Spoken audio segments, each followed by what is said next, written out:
దాన్ని ఏమన్నారంటే జీవవాక్యమును చేతబట్టుకొని, అంటే వాక్యము జీవము గలది. హెబ్రీ పత్రిక, పౌలు హెబ్రీలకు రాసిన పత్రిక 4వ అధ్యాయం 12వ వచనం.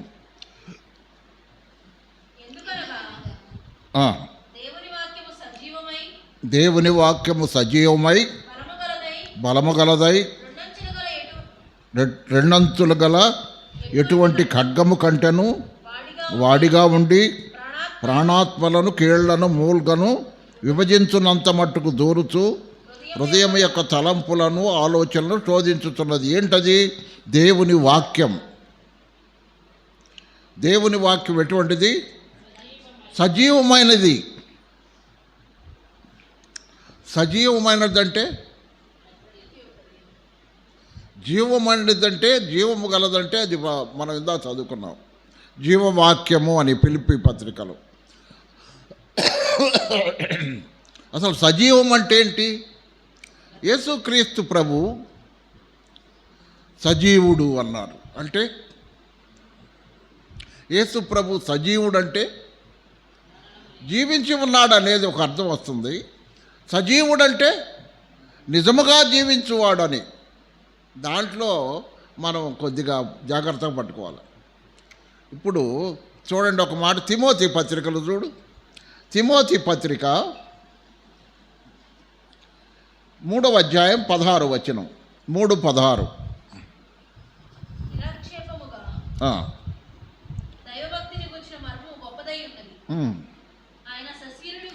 సశరీరుడు అంటే శరీరుడు అంటే సరే, శరీరధారి ఆయను అన్నాం.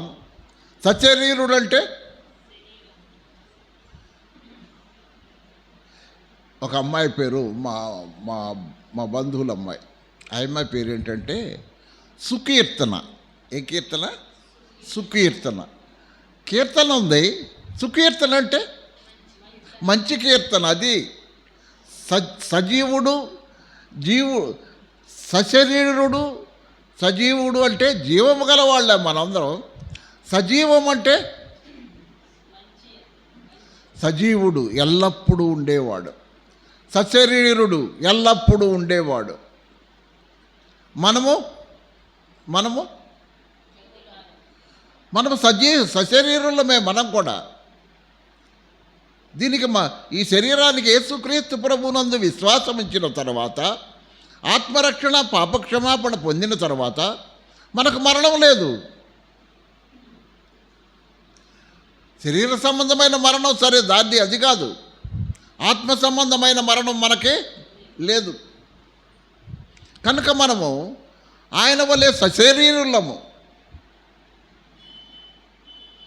అయితే దాన్ని కాపాడుకోవాలి మనం. సశరీరుడుగా ప్రత్యక్షమాయను అంటే దీంట్లో ఇంకొక అర్థం కూడా ఉంది. ఏంటంటే పాపము లేనివాడుగా. శరీరుడుగా అంటే సరే, సశరీరుడు అంటే పాపము లేనివాడుగా. శరీరం అంటే మనందరం శరీరం గలవాళ్ళమే కదండి, మనమందరం శరీరం గలవాళ్ళమే. యేసు ప్రభు సశరీరుడుగా వచ్చాడంట, అంటే పాపము లేనివాడుగా వచ్చాడు. పవిత్రుడు, నిర్దోషి, నిష్కల్మషుడు, పాపులలో చేరక ప్రత్యేకముగా ఉన్నవాడుగా వచ్చాడు. మనము కూడా అలాగా ఉండాలనే ఈ పత్రిక రాశారు. మనము కూడా అలాగ ఉండాలనే ముందు ఆయన గురించి చెప్తున్నాడు. ఏమని? జీవవాక్యమును గూర్చినది. వాక్యం ఏంటది? జీవము గలది. వాక్యము మాట్లాడిద్ది. వాక్యం ఏం చేస్తుంది? మాట్లాడిద్ది. గమనించారా? వాక్యం అంటే రాయబడిందే వాక్యం కాదు, అది మాట్లాడే వాక్యం. కాబట్టి జీవవాక్యమును గూర్చినది. ఆ వాక్యం ఏంటి? ఆది నుండి ఏది ఉండెనో దాన్ని గూర్చి రాస్తున్నాడు. జీవవాక్యాన్ని గూర్చి రాస్తున్నాడు. ఆది నుండి ఏది ఉండెనో గమనించారా? ఆది నుండి ఏముంది? రెండో అధ్యాయం 13-14 వచనాలు చూడు. రెండో అధ్యాయం 13-14 వచనాల్లో తండ్రులారా, ఆ, మీరు ఆది నుండి ఉన్నవానిని అది ఎరిగి ఉన్నారు కనుక ఆది నుండి ఉన్నవానిని ఎరిగి ఉన్నారు గనుక నీకు వ్రాయిస్తున్నాను. తర్వాత 14. చిన్న పిల్లలారా, ఆ, మీరు తండ్రిని ఎరిగి ఉన్నారు కనుక తండ్రిని ఎరిగి ఉన్నారు గనుక మీకు వ్రాయించున్నాను. అది ఎవరండి? ఆది నుండి ఉన్నవానిని ఎరిగి ఉన్నారు గనక. తండ్రులారా, ఎవరైనా ఆది నుండి ఉన్నవాడెవరు? మళ్ళీ 13కు పోదాం. మీరు ఆది నుండి ఉన్నవానిని ఎరిగి ఉన్నారు. ఆది నుండి ఎరిగి ఉన్నవానిని ఎరిగి ఉన్నారు. ఆది నుండి ఉన్నవాడు ఎవరు? ఒకసారి చూడండి. 1:1. ఆది నుండి ఏముంది? వాక్యం ఉండెను, ఆది యందు దేవుడు ఉండెను, దేవుడు వాక్యమై ఉండెను, వాక్యము దేవుని దగ్గర ఉండెను, వాక్యము దేవుడై ఉండెను. అది ఆది నుండి ఏది ఉండెను? వాక్యం ఉండెను. వాక్యం ఎవరు? దేవుడే. ఆది యందు దేవుడు అనే మాట ఆదికాండం 1వ అధ్యాయంలో ఉంది, యోహాను సువార్త 1వ అధ్యాయంలో ఉంది. ఆది యందు ఏముందని అన్నాడు? ఆదికాండం 1వ అధ్యాయంలో దేవుడు అన్నాడు. యోహాను సువార్త 1వ అధ్యాయంలో ఏమన్నాడు? వాక్యం అన్నాడు. ఆది యందు వాక్యం ఉండెను, వాక్యము దేవుని యొద్ద ఉండెను, వాక్యము దేవుడై ఉండెను. అంటే దేవుడు ఎవరు? వాక్యము. ఆది యందు ఏది ఉండెను? ఏది ఉంది? జీవవాక్యం ఉంది. ఆది యందు ఏముంది? జీవవాక్యం ఉంది, లేకపోతే వాక్యం ఉంది.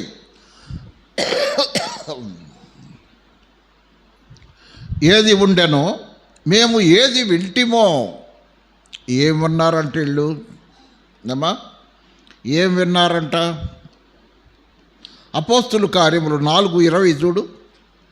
అపోస్తుల కార్యములు 4:20. అపోస్తుల కార్యముల గ్రంథం వాటిని విన్న వాటిని 4:20. ఏంది కన్నారా? ఏం చూశారంట? మేము కన్న వాటిని విన్న వాటిని చెప్పక ఉండలేమని 4:20. మేము కన్న వాటినంటే చూచిన ఆ? వాటిని చూచిన వాటిని. మేము చూచిన వాటిని. 2 విన్న వాటిని. చూచాము, విన్నాము. ఆ చూచిన దాన్ని విన్నదాన్ని మేము చెప్పకుండా ఉండలేమన్నారు. ఏం చూశారయ్యా? ఆయన మహిమను చూశారు. రూపాంతరం కొండ మీద మహిమలో ఉండగా ఆయన చూశారు. ఏం విన్నారయ్యా? దేవుని మాట విన్నారు. చూడండి 2 మళ్ళీ పక్కనే ఉంది చూడు. పేతురు రాసిన మొదటి పత్రిక. పేతురు రాసిన మొదటి పత్రిక. పేతురు రాసిన మొదటి పత్రిక, రెండవ పత్రిక మొదటి అధ్యాయం. రెండవ పత్రిక మొదటి అధ్యాయం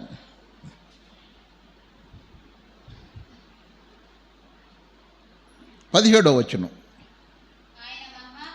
ఆయన మహత్యమును మేము కన్నులారా, అది ఆయన మహత్యమును మేము కన్నులారా చూసాం. మేము చూసింది ఏందయ్యా మీరు చూసింది అన్నారా? ఆయన మహత్యాన్ని చూసాం. మేము రూపాంతరము కొండ మీద ఆయన మహత్యాన్ని చూసాం. నెక్స్ట్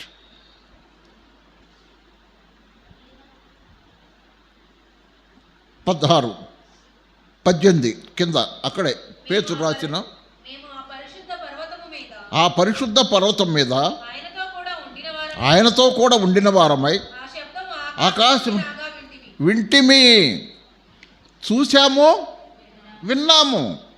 కాబట్టి చూచిన వాటిని విన్న వాటిని మేము చెప్పకుండా ఉండాలి. అది ఏది ఉండెనో ఏది వింటిమో కన్నులారా ఏది చూచితిమో. ఎట్లా చూశారట? కన్నులారా చూశారట వాళ్ళు. కన్నులారా చూశారట. ఏం చూశారు? యోహాను సువార్త 19:35 యోహాను సువార్త 19:35 చూడు ఏం చూశారు. యోహాను సువార్త 19వ అధ్యాయం 35వ వచనం చదువమ్మా. 19:35లో ప్రభు మరణమును జయించి లేచిన తరువాత ఆదివారమున వాళ్ళు కూడుకొని ఉన్నప్పుడు 27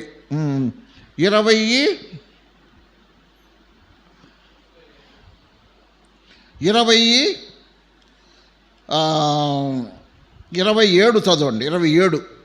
27 తరువాత తోమాను చూచి, నీ వ్రేలు ఇటు చాచి నా చేతులు చూడుము, నీ చెయ్యి చాచి నా ప్రక్కలో ఉంచి అవిశ్వాసి కాక విశ్వాసివై ఉండమని. అంటే చూశారా లేదా? ఆయన మరణములు లేచి పరిశుద్ధ పర్వతం మీద చూశారు, రూపాంతరం కొండ మీద శబ్దం విన్నారు. తర్వాత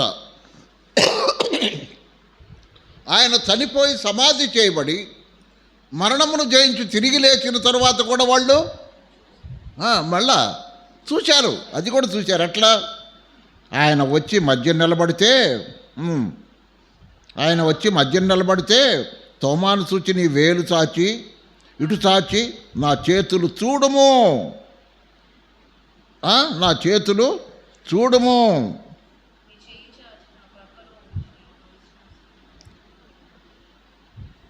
రెండోది, నీ చేయి చాచి నా పక్కలో ఉంచి అవిశ్వాసివి కాక విశ్వాసివై ఉండుమని అన్నాడు.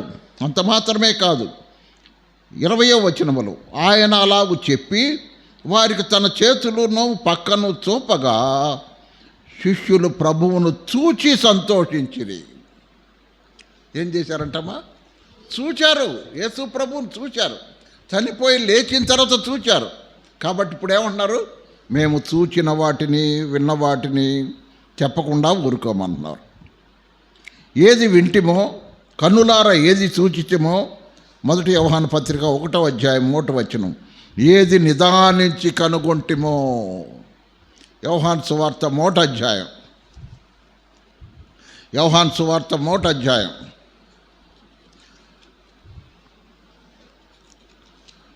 అధ్యాయం 14వ వచనం, ఆ వాక్యము శరీరధారి అయి కృపా సత్య సంపూర్ణుడుగా మన మధ్య నివసించను. తండ్రి వలన కలిగిన అద్వితీయ కుమారుని మహిమ వలె మనము ఆయన మహిమను కనుగొంటిమి. ఏం కనుగొన్నారట? మహిమను కనుగొన్నారట. కాబట్టి ఏది ఉండెనో, ఏది వింటిమో, ఏది చూచితిమో, ఏది నిదానించి కనుగొంటిమో, మా చేతులు దేని తాకి చూచాను. ఇప్పుడే మనం చదువుకున్నాం. అది చేతులు ఏం చేసినాయంట? తాకి చూచిని. ఏం చేసినాయి? తాకి చూచిని అంట. ఇందాక మనం చదువుకున్నాం కదా, అవిశ్వాసి కాక విశ్వాసివై ఉండమన్నప్పుడు తాకి చూచారట. ఆయనను తాకి చూశారు. సహోదరులారా, సహోదరులారా, ప్రభువును చూచి సంతోషించిరి అని యోహాను సువార్త 20వ అధ్యాయం 20వ వచనములో అంటున్నాడు. మళ్ళీ రెండోసారి తోమాను చూచి చూడుము అని చూపించాడు. చెయ్యి చాచాడు, నా పక్కలో ఉంచి చూడమన్నాడు. కాబట్టి సహోదరులారా, ఇప్పుడు యోహాను ఏం చెప్పాలనుకుంటున్నాడు? యోహాను ఏది ఉండెనో, ఏది ఉంది? జీవవాక్యం ఉంది. ఏది వింటిమో, కన్నులారా ఏది చూచితిమో, ఏది నిదానించి కనుగొంటిమో, మా చేతులు దేని తాకి చూచెను. ఏం చేశారు? తాకారు. యేసు ప్రభువును తాకారట. మా చేతులు దేని తాకి చూచెను.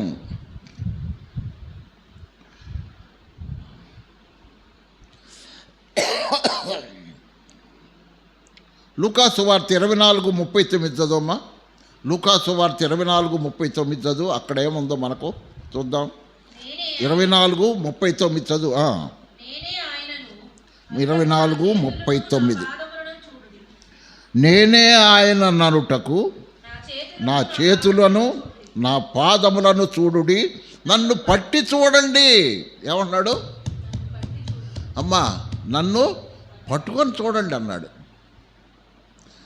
వాళ్ళు చూడటం కాదు, వినటం కాదు, కనుగొనటం కాదు, పట్టుకొని చూడండి అన్నాడు. నన్ను పట్టి చూడుడి, నాకున్నట్టుగా మీరు చూచుచున్న ఎముకలను మాంసమును భూతమునకు ఉండవు. దయ్యానికి ఎముకలు మాంసం ఉండవు,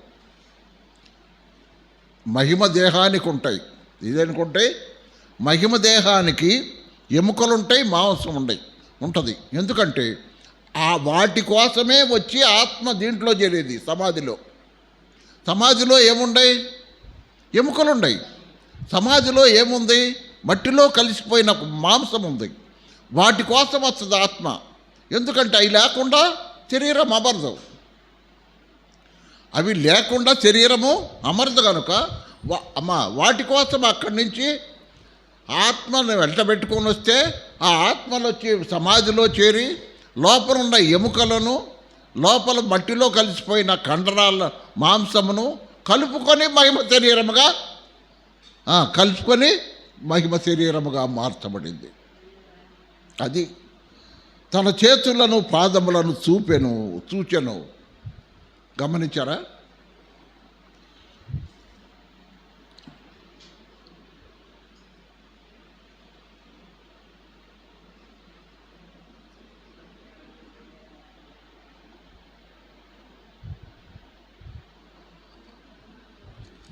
అది మీకు తెలియజేస్తున్నాము. ఆ జీవము ప్రత్యక్షమాయను. ఆ జీవము ప్రత్యక్షమాయను. తండ్రి వద్ద ఉండి మాకు ప్రత్యక్షమైన నిత్య జీవమును మేము చూచి, మళ్ళీ అదే చెప్తున్నాడు చూడు. తండ్రి వద్ద ఉండి మాకు ప్రత్యక్షమైన ఆ నిత్య జీవమును మేము చూచి ఆ జీవమును గూర్చి సాక్ష్యం ఇచ్చుచున్నాము. ఒకటి, సాక్ష్యం ఇవ్వాలి. యోహాను ఏం చెప్తున్నాడు? సాక్ష్యం ఇస్తున్నాడు. అయ్యా అమ్మా, ఎవరికైనా నీ సాక్ష్యం చెప్పావా? ఎవరికైనా నీ సాక్ష్యం చెప్పావా? యోహాను సాక్ష్యం చెప్తున్నాడండి. అపోస్తులుడైన యోహాను సాక్ష్యం చెప్తున్నాడు. సాక్ష్యం చెప్పడం అంటే కొంతమంది అనుకుంటారు, ఈయనకు వాక్యం తెలియదంట అందుకని సాక్ష్యం చెప్తున్నాడు అంటారు. సాక్ష్యం చెప్పటం అంటే చాలా చిన్న చూపు మన వాళ్ళకి. అసలు చాలా బ్రదర్లలో అసలు చాలా చిన్న చూపు. సాక్ష్యం చెప్పేవాడు అంటే ఇది వాక్యం చెప్పేవాడు కాదులే అనుకుంటారు. చాలా చిన్న చూపు. దానిని మీకు తెలియపరుచుతున్నాము. అపోస్తులుడైన యోహాను లాంటివాడే సాక్ష్యం ఇస్తున్నానన్నాడు. అపోస్తులుడైన యోహానే నేను సాక్ష్యం ఇస్తున్నానన్నాడు. దేన్ని గూర్చి సాక్ష్యం? యేసు ప్రభువును గూర్చి సాక్ష్యం, ఆయన వాక్యాన్ని గూర్చి సాక్ష్యం, ఆయన పునరుద్ధానాన్ని గూర్చి సాక్ష్యం. మాతో కూడా మీకును సహవాసము కలుగునట్లు, అంటే మాకు సహవాసం ఉంది ఆయనతోటి. ఎందుకని ఎట్లా సహవాసం ఉంది? యేసు ప్రభు పరలోకానికి వెళ్ళిన తర్వాత కూడా ఎట్లా సహవాసం ఉంది చెప్పు? మత్తయి సువార్త 28వ అధ్యాయం. మత్తయి సువార్త 28వ అధ్యాయం ఆఖరి వచనం చదువు. 28 ఆఖరి. నేను మీకు ఏ సంగతులను ఆజ్ఞాపించితినో వాటన్నిటినీ గైకొనవలెనని వారికి బోధించుడి. ఇదిగో నేను యుగ సమాప్తి వరకు సదాకాలం మీతో కూడా ఉన్నానని వారితో చెప్పాను. అది సదాకాలము మీతో కూడా ఉన్నాను అంటున్నాడు. సదాకాలము మీతో కూడా ఉన్నాను అన్నాడు. తోడుగా. అందుకని ఇక్కడ ఏమన్నారు? మాతో కూడా మీకును సహవాసము కలుగునట్లు. అంటే యోహాను ఏమన్నాడు? మాతో యేసు ప్రభు ఉన్నాడు, మీతో కూడా ఉండాలని. మాతో కూడా మీకును సహవాసము కలుగునట్లు మేము చూచిన దానిని ఏం చూశారు? యేసయ్యను చూశారు. వినిన దానిని ఆయన మాటలు విన్నారు, మీకును తెలియజేస్తున్నాం. ఎందుకు చెబుతున్నాం మీకు? మాకు ఎలాగైతే ఆయనతో సావాసం ఉందో మీకు కూడా అలాగే సావాసం ఉండాలని చెప్తున్నాం. అలాగే మీకు కూడా సహవాసం ఉండాలని చెప్తున్నాం. ఏంటది? చూచిన దాన్ని విన్ని దాన్ని మీకు తెలియజేస్తున్నాం. అయితే ఇక్కడ చూడండి, మన సహవాసం అయితే తండ్రితో కూడాను, అయ్యా ఎవరి చోటంట? తండ్రితో కూడాను, ఆయన కుమారుడైన యేసుక్రీస్తుతో కూడాను ఉన్నది. ఈ మాట ప్రతి విశ్వాసి తన జీవితంలో కలిగి ఉండాల. ఎల్లప్పుడూ నేను తండ్రితోనూ కుమారుడితో కలిసి ఉన్నాను అనే అనుభవం కలిగి ఉండాలి. యోబు గ్రంథం 22:21 చూడమ్మా. యోబు గ్రంథం 22:21.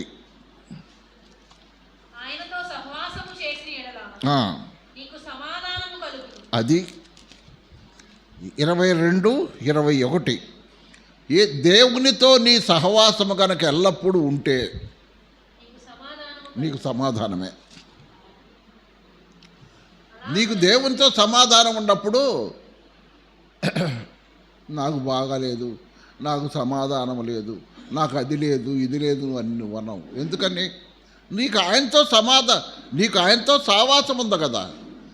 నీ సహవాసం అంటే స్నేహము, లేకపోతే ఇంకో మాట అంతేగా, సహవాసం అంటే స్నేహము. మరి ఆయనతో నీకు స్నేహం ఉన్నప్పుడు, అసలు ఆయనతోటే నీకు స్నేహం ఉన్నప్పుడు, నా పేరు పుస్తకంలో రాయండి, విజ్ఞాపనలో రాయండి అని ఎందుకు అంటావు నువ్వు? ఆయనే నీతో పాటు ఉన్నాడు కదా. తండ్రి ఉన్నాడు, కుమారుడు ఉన్నాడు. అంటే నువ్వు వాళ్ళు లేరనా నువ్వు రాపిస్తుంది? యోహాను సువార్త 14:23 ఏం చెప్తుంది? యోహాను సువార్త 14:23 యేసు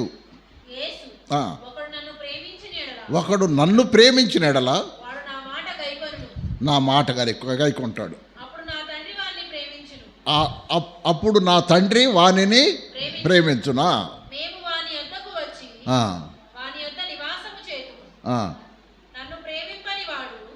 అతాలమ్మ, అది ఒకటి చాలు మనకి.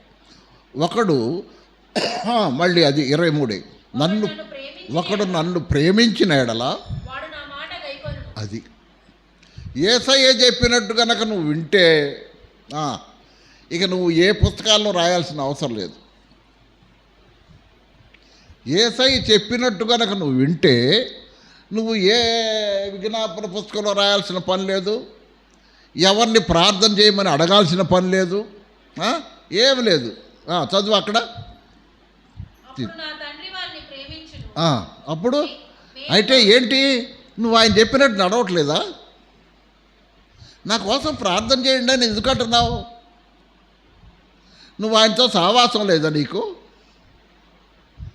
ఆయన మాట వింటలేదా నువ్వు? నేను ఆయన మాట విన్నగానే మీరు నా కోసం ప్రార్థన చేయండి, అదే. నేను ఆయన మాట విన్నాం కానీ మీరు నా కోసం ప్రార్థన చేయండి, అదెట్ట? నువ్వు ఆయన మాట వినకుండా మమ్మల్ని ప్రార్థన చేయమంటే ఎట్ట కుదిరింది? అక్కడ ఉన్న మాట చూడు. నేను ఎక్కడి నుంచో చెప్పట్లా, నేను ఎక్కడి నుంచో నేను చెప్పట్లా. చూడండి 14వ అధ్యాయం, యోహాను సువార్త 14వ అధ్యాయం. నేను అక్కడే నిలిచి అడుగుతూ ఉంటాను. చూడండి యోహాను సువార్త 14వ అధ్యాయం. ఒకడు నన్ను నా బైబిల్లో ఏముందంటే, ఒకడు నన్ను ప్రేమించువాడైతే నా మాట గైకొన్ను. ఇక్కడ నేను ఆగుతా. అమ్మా, ఆయన చెప్పినట్టు నడుచుకుంటున్నావా? ఆయన చెప్పినట్టు నువ్వు నడుచుకుంటున్నావా?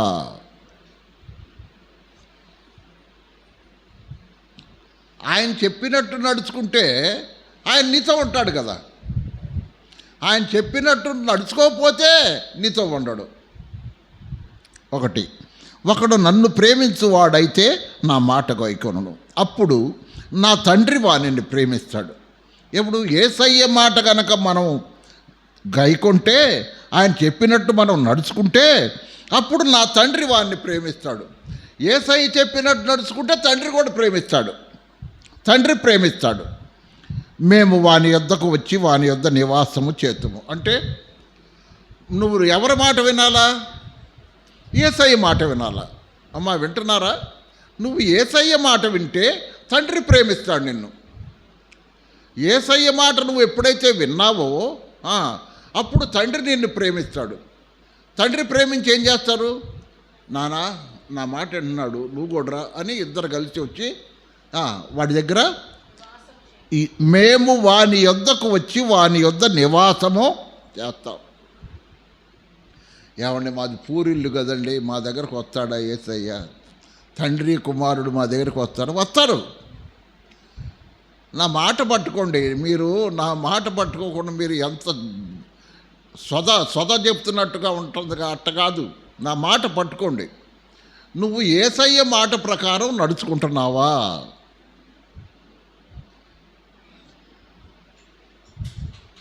యేసయ్య మాట ప్రకారం నడుచుకుంటున్నావంటే మారు మనసు పొందావా? బాప్తీసం తీసుకున్నావా? ఆరాధన చేస్తున్నావా? ప్రభువుకు తగిన కానుక చెల్లిస్తూ ఆయన్ని ఘనపరుస్తున్నావా? ఆయనకు సాక్షిగా జీవిస్తున్నావా? నువ్వు ఆయనను గురించి ఎవరికైనా చెప్తున్నావా? నువ్వు ఉన్న చోట నీ కళ్ళ ముందే నీ ఉన్న చోటే నశించిపోతున్న ఆత్మలకు యేసయ్యను గురించి ఒక్క మాటను చెప్తున్నావా? ఒక్క మాట అంటే ఏదంటే, అయ్యా యేసు ప్రభు నిన్ను ప్రేమిస్తున్నాడు. ఆ ఒక్క మాట చెప్తావా? యేసు ప్రభు నిన్ను ప్రేమిస్తున్నాడు అయ్యా అని ఒక్క మాట చెప్పలేవా? చిన్నతనం ఉంటుంది. ఇదేంది మతమా అంటారు కదా, అంటారేమో, మతం అని అంటారేమో.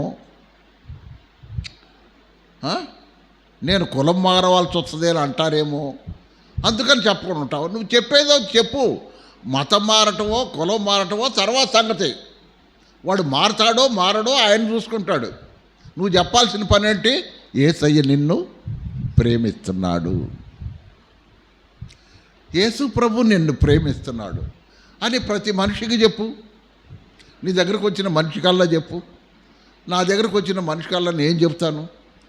ఈ విధంగా మనం 50 మందో 40 మందో 30 మందో ఉన్నామనుకో, 30 మంది ఒక 30 మందికి చెప్తే కనీసం 30 మందిలో ఒకడన్నా రాడు యేసయ్య దగ్గరికి. ఒక్కడో యేసు ప్రభు నన్ను ప్రేమిస్తున్నాడా? నన్ను ప్రేమిస్తానికి నేను ఫలానా కులవాడిని కాదా, ఫలాని కులవాడిని కాదే, అమ్మా ఫలాని మతవాడిని కాదే, నేను క్రైస్తవుడిని కాదే, నేను బైబిల్ పట్టుకున్నవాడిని కాదే, నన్ను ఎందుకు ప్రేమిస్తాడు అనేది ప్రారంభమైంది వాడి హృదయంలో. ఏంది హృదయంలో ఇక రీల్ మొదలైంది. రీల్స్ వీడియోస్ అంటారు చూడు, ఎక్కడ దేంట్లో ఫేస్బుక్లో రీల్స్ వీడియోస్ అని వస్తూ ఉంటాయి. ఆ రీల్స్ ప్రారంభమవుతాయి. నాకు అలాగే ప్రారంభమైంది. 3 నెలలు రీల్స్ తిరిగినాయి. రీల్స్ తిరిగితే అయ్యా ఇక నమ్ముకోకుండా నేను ఉండలేనన్నా, అంతే. 3 నెలలు ఇక నేను నమ్ముకోకుండా ఉండలేను అని అన్నా. అని జనవరి 1వ తారీఖు నమ్ముకున్నా. ఇక లాభం లేదు. రకరకాలుగా ఆయన దగ్గరకు రావటానికి రకరకాలుగా ఆయన మార్గాలు చూపించాడు. దీని ద్వారా నన్ను వస్తావా, దీని ద్వారా నన్ను వస్తావా, దీని ద్వారా నన్ను వస్తావా అని రకరకాలుగా నన్ను దర్శించాడు. వస్తాను ప్రభువా, వస్తాను. జనవరి 1వ తారీఖునే తీర్మానం చేసుకో. ఆ రోజే కుదరలా. ఆ రోజు యాక్సిడెంట్ అయింది. ఈ యాక్సిడెంట్లో చనిపోతే నీ పరిస్థితి ఏంది అంటున్నాడు నన్ను. ఆ మాటే వచ్చి నా భార్యతో చెప్పాను. నేను నమ్ముకుంటానంటే నువ్వేమన్నావమ్మా, ఈ ఉద్యోగం చేస్తా ఎట్ట నమ్ముకుంటా నువ్వు అని అన్నావే, ఈరోజు చచ్చిపోతే నువ్వేం చేస్తావు? ఈరోజు యాక్సిడెంట్లో నేను చచ్చిపోయాను, నువ్వేం చేస్తావు? సరే నాయన, అయ్యా నీ ఇష్టం ఉంది. అప్పుడు 2/1/86 ఉదయాన్నే, డ్యూటీకి కూడా పోకుండా ఉదయాన్నే మందిరానికి వెళ్ళి, భక్సింగ్ గారి సావాసం అది, ప్రకాశం గారు అనే సేవకుడు, అక్కడికి వెళ్ళి ఆయన దగ్గర, అయ్యా నేను యేసు ప్రభుని నమ్ముకుంటానన్నా. వెంటనే సాపేసి కూర్చోబెట్టి మోటార్ సైకిల్ వేసుకొని వెళ్ళా. అప్పుడు మీరు చూసారన్న బండి, చూడలే, పెద్ద బండి కదా, బుల్లెట్ ఎర్రటిది, వేసుకొని వెళ్ళా మందిరానికి. పొద్దున పూట ఎవరుంటారు అప్పుడు? 2/1/86 వెళ్ళలేకే తీర్మానం చేయించాడు. తీర్మానం మీద వాళ్ళు కార్డు మీద రాపిస్తారు కూడా. తీర్మానం చేసిన తర్వాత కార్డు మీద రాపిస్తాడు. ఒక కార్డు నాకు ఇస్తారు, ఒక మొక్క వాళ్ళు తీసుకుంటారు. అది భక్సింగ్ గారి హెబ్రోను పంపిస్తారట, ఇట్లా ఒక ఆయన తీర్మానం చేసుకున్నాడని. కాబట్టి అలాగా ఇక వచ్చాను. ఇక మొదలైనవి, ఇక శోధనలు మొదలైనవి. నువ్వు ఉద్యోగంలో ఉండి యేసు ప్రభువుని నమ్ముకుంటే నేను వదిలిపెడతానా నిన్ను అంటున్నాడు సాతానుడు. నువ్వు ఉద్యోగంలో ఉండి నన్ను నమ్ముకున్నావు కదా, ఆయన నమ్ముకున్నావు కదా, నాకు దొరుకుతావుగా నువ్వు అంటున్నాడు వాడు. వరుస పెట్టింది, ఏం లేదు, కేసులు కానీ, మర్డర్ కేసులు కానీ, దొంగతనం కేసులు కానీ వరుస పెట్టినాయి 6 నెలలు. వెంటనే నన్ను డిఎస్పి గారు పిలిచాడు. ఏందిరా బాబు, నువ్వు తాగి తందనాలు ఆడేటప్పుడు ఏం కాలేదే, ఇప్పుడేం తిట్ట జరుగుతున్నాయి అని అన్నాడు. సార్ నేను చేయట్లేదు కదా సార్ అన్నా, నేను చేయట్లేదు కదా సార్ అన్నా. ఏమోనబ్బా నువ్వు జాగ్రత్తగా ఉండు. అట్లా జరిగినాయి అన్నమాట 6 నెలలు.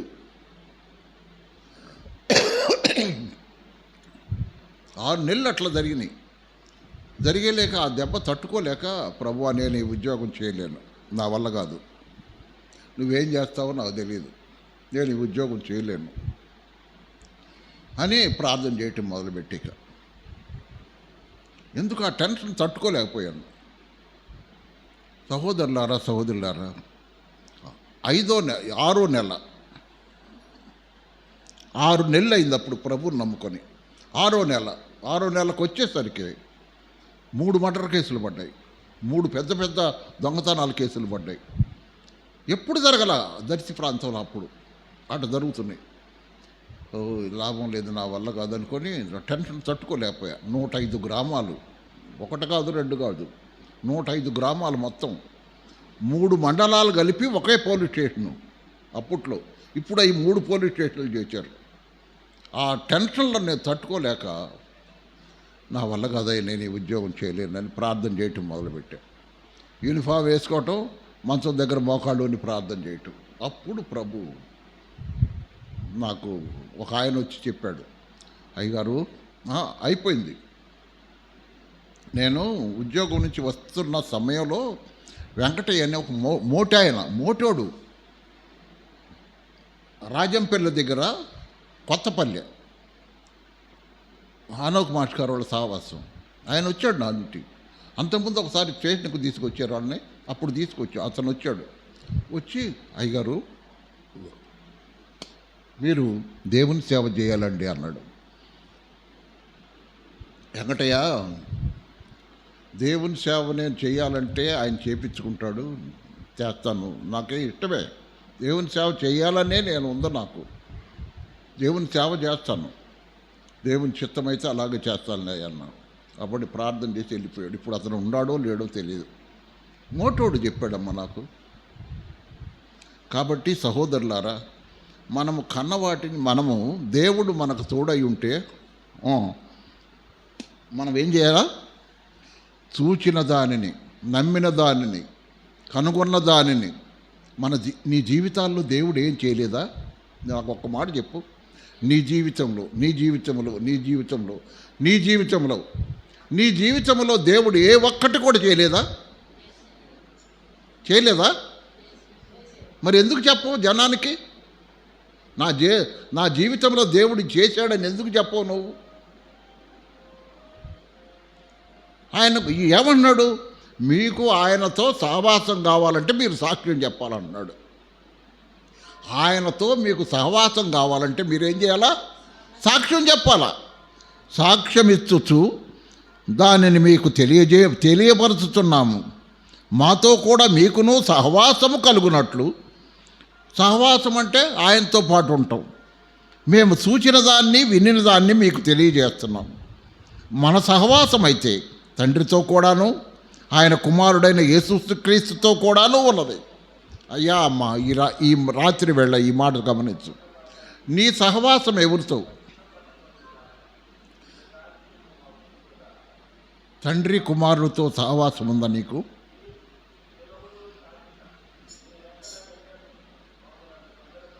ఒక సందర్భాన్ని మీకు చెప్తాను.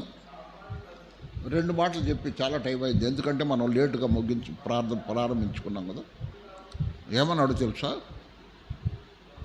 ఒక అతను వాక్యం చెప్పడానికి పిలుస్తున్నారు. ఒక ఆయన వస్తుంది, అయ్యా మీదే వాక్యం చెప్పడానికని కుర్రాడిని పంపించారు. ఆయన పిలవటానికని తలుపు దగ్గరికి వెళ్ళాడు. అయ్యగారు అయ్యగారు అంటున్నాడు. పలకలు, ఆయన తలుపు తీయలే. నెక్స్ట్ ఆయన వాక్యం చెప్పాలి వచ్చి. ఆ కిటికీలోని చూస్తుంటే ఎవరితోటో పోట్లాడుతున్నట్టున్నాడంట ఆయన. ఇక ఆ పిల్లోడు పోయి, ఏమండి ఆయన ఎవరితో పోట్లాడుతున్నాడండి ఆ గదిలో, నా మాట పట్టించుకోవట్లేదు ఆయన అన్నాడు. దేవునితో పోట్లాడుతున్నాడట. ప్రభువా, నేను ఇప్పుడు వాక్యం చెప్పాలి, నన్ను ఏం చెప్పమంటావు? ఏ విధముగా నడిపిస్తావు? నువ్వు నడిపించకపోతే నేను మాట్లాడను. నువ్వు నడిపించు, నాతో మాట్లాడు, నా ద్వారా ప్రజలతో మాట్లాడు. నా వల్ల కాదు లేకపోతే మాట్లాడటం, నువ్వు మాట్లాడించు అని ప్రభువుతో గోదాడి పోట్లాడుతున్నాడట. అప్పుడు ఆయన వచ్చి పిలిచినప్పుడు అప్పుడు వెళ్ళాడు చెప్తున్నాడు. కాబట్టి దేవుడు నీతో ఉన్న సహవాసం చేస్తున్న అనుభవం నువ్వు కలిగి ఉండటమే ఆయనతో సహవాసం. నీతో ఉన్నాడనే అనుభవం కలిగి ఉండటమే. ఇక్కడ లేడు కానీ దేవుడు నాతో ఉన్నాడు అని ఆయనతో మాట్లాడటమే. ఎవరు లేనట్టున్న దగ్గరే ఉన్నట్టు మాట్లాడటం. అది అప్పుడు ఆయన తను తాను నీకు ప్రత్యక్షపరుచుకుంటాడు. నువ్వు చెప్పాల్సింది చెప్తాడు, నువ్వు నడవాల్సింది నడిపిస్తాడు, నువ్వు చేయాల్సిన పని చేపిస్తాడు. అది సత్యమయ్య తర్వాత ఎందుకు ఈ మాటలు రాస్తున్నామయ్యా యోహాను అంటే, యోహాను ఏమన్నాడు చూడు ఆఖర్ల మాట, మీ సంతోషము పరిపూర్ణమవునట్లు. మేము పొందిన ఆ సంతోషాన్ని మీరు కూడా పొంది, ఆ సహవాసాన్ని పొంది మీ సంతోషం పరిపూర్ణం కావాలని నేను రాస్తున్నాను అన్నాడు. అది యోహాను రాసిన పత్రిక యొక్క ముఖ్యమైన ఉద్దేశం. మన సంతోషం పరిపూర్ణం కావాలంటే ఆయనతో సహవాసం చేయాలి. ఆయనతో సహవాసం చేస్తే నీ హృదయానికి సమాధానం అని ఏం పత్రిక ఉంది. సమాధానం ఎలాగొస్తుంది? దేన్ని గూర్చి చింతపడద్దు. కొండ విరిగి మీద పడ్డ, కుటుంబాలు గల్లంతైపోయినా, మన ఇంట్లో మనుషులు చచ్చిపోయినా ఆయన వైపు చూడు. ప్రభువా, నువ్వు చూసుకుంటావు, నాకెందుకు? నీకు తెలియకుండా నా జీవితంలో ఏమైనా జరిగిద్దా? నువ్వే చూసుకో. నాలో ఏమైనా తప్పు ఉందా చెప్పు, నేను ఒప్పుకుంటాను. లేదా నీకు ఏది ఇష్టమో ఆ ప్రకారం నడుచుకోవడానికి నాకు నేర్పించు అని ఆయన మీద భారవేయి. అది కాబట్టి దేని గురించి చింతపడకుడు. కానీ ఫిలిప్పీ పత్రిక 4వ అధ్యాయంలో ప్రార్థనా విజ్ఞాపనముల చేత యేసుక్రీస్తు ప్రభువు ద్వారా తండ్రి అయిన దేవునికి తెలియజేయండి. అప్పుడు సమస్త జ్ఞానమునకు మించిన దేవుని సమాధానము మీ హృదయములకు, మీ తలంపులకు కావలి ఉంటుంది. ఏంటది ఉండేది? ఏంటది? సమాధానం. ఇంట్లో సమాధానం లేదు, బయట సమాధానం లేదు, కానీ నీ హృదయంలో సమాధానం ఉంటుంది. దేవుడే చూసుకుంటాడు. ఆయన తెలియకుండా ఏమైనా జరుగుతుందా నా జీవితంలో అని ఒకటే చెప్పటం. ఏందయ్యా ఎంత జరుగుతున్నా నిమ్మక నీరెచ్చినట్టున్నావు అంటారు జనం వచ్చి నీ మీద. అమ్మా దేవుని తెలియకుండా ఏం జరగదులే అమ్మా అంటమే, అంతే.